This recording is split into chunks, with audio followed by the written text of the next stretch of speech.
Hey guys, this is Dr. Langdon, board certified pediatrician, mom of 6 and grandmother to 3, and also medical school faculty, and I teach in the clinical skills lab. So today's message is for students who are transitioning from second year didactics and labs to third year clinical, and we'll be doing a pediatrics rotation. There are a few things that we've taught you, I would even say drilled into you for, OSCEs, that I'm going to need to clarify a little bit before you start your pediatrics rotation. So for example, you were always taught to examine the patient from the right side of the patient. Now, I'll tell you the truth, this was not a thing back in my day, over 30 years ago, but it's very much a thing now. In fact, you should know when I'm grading your OSCE as a faculty member in clinical skills, we're even asked on the rubric, did the student remain on the patient's right side?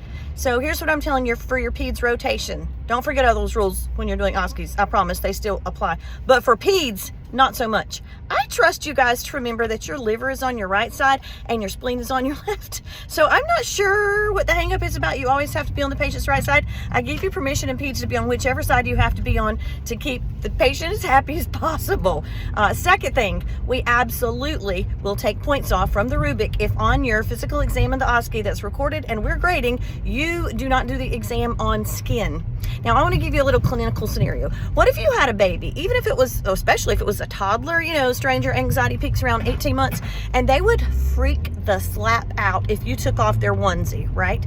But maybe you could hear their heart sounds or breath sounds very clearly through the onesie.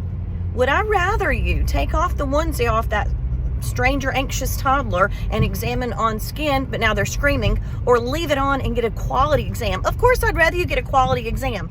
Again, this doesn't apply to your OSCEs, follow the rules, but I'm talking about in real life, okay? So I don't mind if you're on the right or the left side of the patient. I don't mind sometimes if you're not on skin. Obviously, you have to look at the skin for rashes. Obviously, you have to look at the chest to see if they're retracting, if you're seeing a kid in respiratory distress. Now, use some common sense here, guys. If the patient is on the parent's lap and you're across the room, you could ask the parent to lift the shirt for you to look for retractions, okay? Anything you can do to avoid touching the kid might keep them a little bit happier and calmer and improve the quality of your exam. Here's the final one.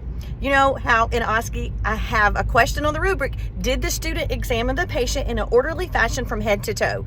Okay, that's also off the table. If you go straight into a toddler and examine their ears first, you've lost the rest of your exam. Do you understand? So you want to save the most invasive thing to the very end of the exam. I want you guys to always appreciate how much you can get about an exam on a kid from across the room.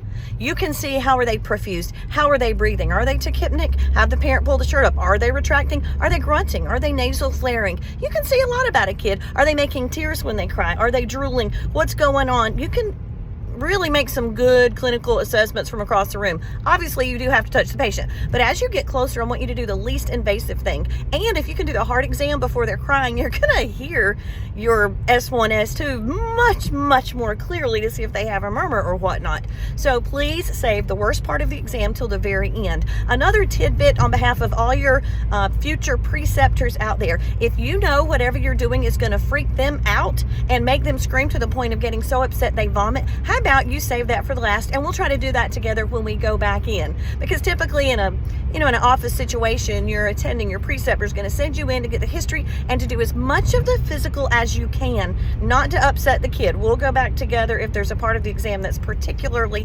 stressful. So I hope this is very practical to all you med students out there. Let me know if you have any questions. Thanks.